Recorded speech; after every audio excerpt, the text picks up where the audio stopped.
Hi everyone, it's Chris here.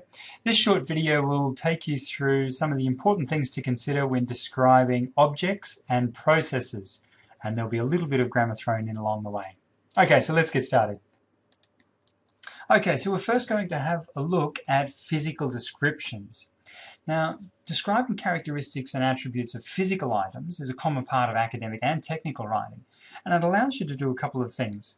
Firstly, it allows you to demonstrate to your markers your understanding of particular topics, and it also allows you to describe objects in a way that is relevant and comprehensible for your audience. And I'm often banging on about the importance of audience and purpose when you're writing.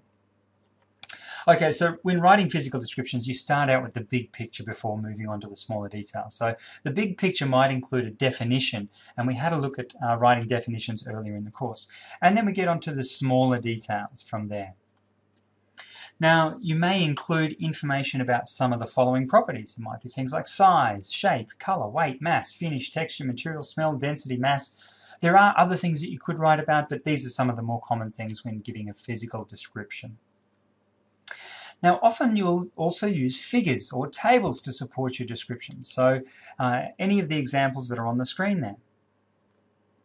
Now, here's an example of a description. This comes from Finkelstein's Pocket Book of Technical Writing for Engineers and Scientists, an excellent book. And you can have a closer look at this and the next slide on the slides that are on the TWU Moodle site. I won't go through this one now, but you have a look at the slides there. Okay, so your turn. Write a description of an object, machine, tool, mechanism, etc. that you are familiar with. Start with a definition and describe its function or purpose, and then describe its physical characteristics. From there, list the main components or parts and put all of this in complete sentences. Now, the task here is to read your description to a friend, but remove the name of the object and see if they can guess what it is. So this is a nice little way to test how well you have described something. Okay, so before we go into describing processes, I'm just going to go through a quick little bit of grammar. Specifically, we're going to be looking at first, second, and third person, and active and passive voice. Okay, so what is the first person? What is the second person? What is the third person? Do you have any idea what these are? Have you heard of them before? Can you give examples of what they are? Okay, so let's have a look at what these are. Now, the first person is all about me. Me and we, and all the derivatives of that. So me, myself, and I, we, and us, and so on. The second person is all about you, and the derivatives of you. So you, your, yours, yourself, yourselves, and so on. And the third person is all about the people who are removed from this conversation. It could be he, she, they, or it, and the derivatives of those words. Okay, so let's have a look at some examples. So I found that wearing socks over shoes improves traction on icy surfaces. So this is an example of which one? First, second, or third person? If you said the first person, you would be correct. So it's that use of the personal pronoun I. So I found that, and so that's an example of the first person. So this one, you found that wearing socks over shoes improves traction on icy surfaces. And this is an example of the second person because of that pronoun you. They found that wearing socks over shoes improves traction on icy surfaces. So this one here is an example of the third person. Now what about this one here? It was found that wearing socks over shoes improves traction on icy surfaces. Note that it doesn't use the first person I, me, my, our, us. It doesn't use the second person, you or your. But it says that it was found. So this is also an example of the third person. Okay, and I'll explain why that's important in a moment. All right, now active and passive voice. So what is active voice and what is passive voice? Do you have any idea what these are? Have you heard of them before? Okay, so let's have a look at some examples. So the active voice would be the dog bit the man. And this emphasizes who did the biting, the dog. The passive voice switches the order of information in the sentence to emphasize that the man was bitten by the dog.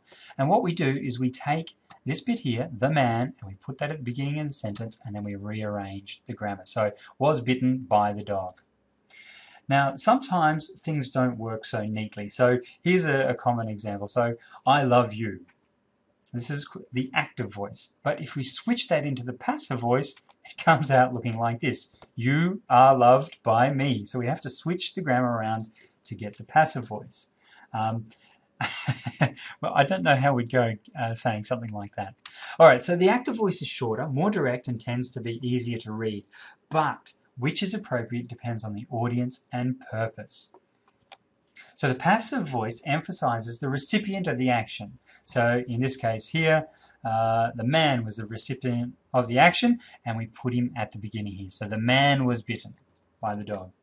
It can also be used when the doer of the action is not known, or the writer does not want the doer to be known. So for example, if we said, you are loved, not necessarily by me, by somebody, but we could leave that out and we still have a complete sentence. So this is known as the passive voice. I will have some exercises on Moodle about this to extend this idea a little bit further. And this is one example. So this will be in the slides. So here is an example of something that comes from science, where we have the passive voice used throughout this document, and you'll see that they are highlighted there. So check out those slides. All right, so using voice in person. Traditionally, the third person and the passive voice have been preferred in formal scientific and technical writing. But when writing university assignments, it's important to follow any directions given to you by your lecturer about person and voice. If they don't specify, ask, and ask what is normal. Because increasingly, the active voice and the first person are being permitted and sometimes even encouraged in some disciplines, but not all. In this course, we want you to avoid using the first and second person, so avoid using I and you, and use the passive voice when describing processes. All right, so your turn. You can have a practice at this. So in complete sentences, write 6 steps that you take to complete simple action. So it could be how to make a cup of coffee, how do you drive your car, and it could be a conceptual thing as well, how you decide what to eat for lunch. Or how you mow the lawn, those kinds of things. So think of something simple.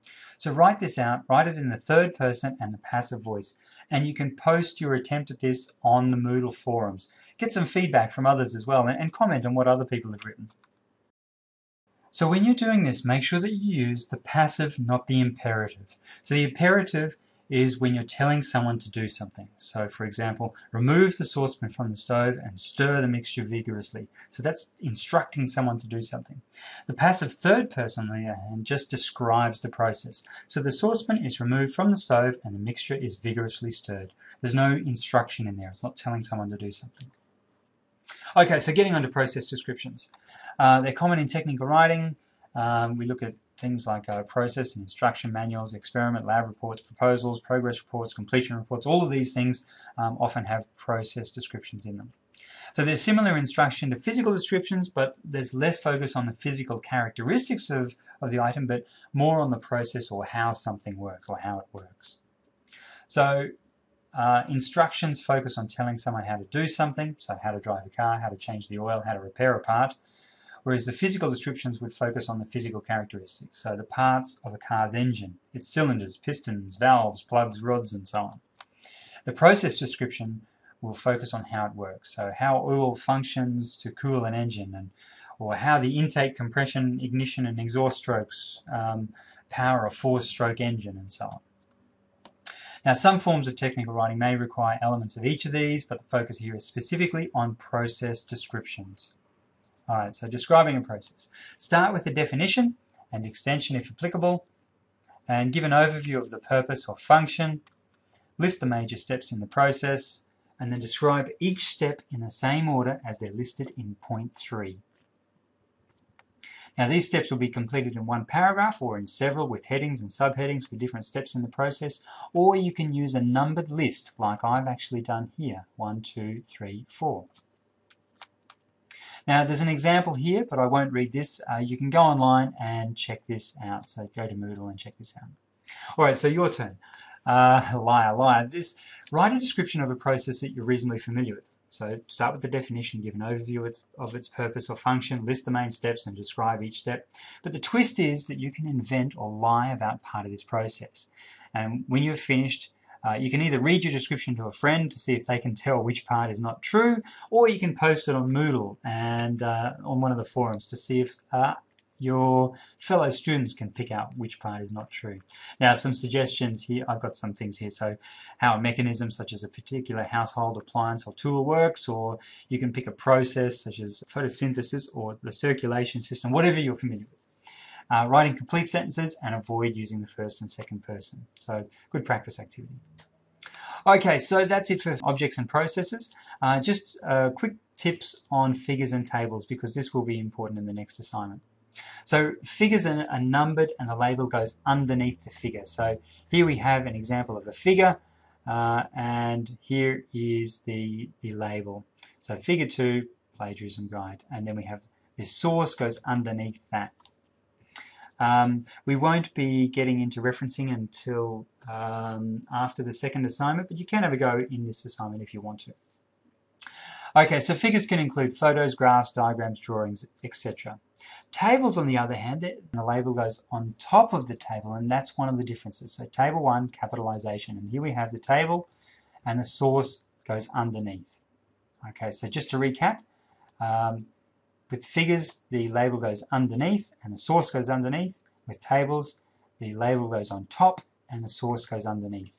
If you're working in Microsoft Word, you can right-click on a picture and then go to the picture toolbar and insert caption, and that's a nice, neat way to do it. There's some examples and further description of how to do this in your referencing guide on page 15.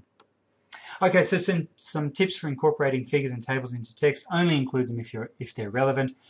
Processes can be conceptual, so they can be flowcharts, and they might consist entirely of text boxes, so boxes with text in them and arrows. They don't necessarily have to be pictures or diagrams and so on. There are some examples in your referencing guide on pages 2 and 3. And write about the data in the figures and tables in the text before they appear. So in the actual writing, mention them, talk about the data, and then the figures or tables should appear. And make sure that you number and label each figure correctly. Okay, that's it from me for this week. I wish you all the best with your studies, and I look forward to seeing you online soon. Bye for now.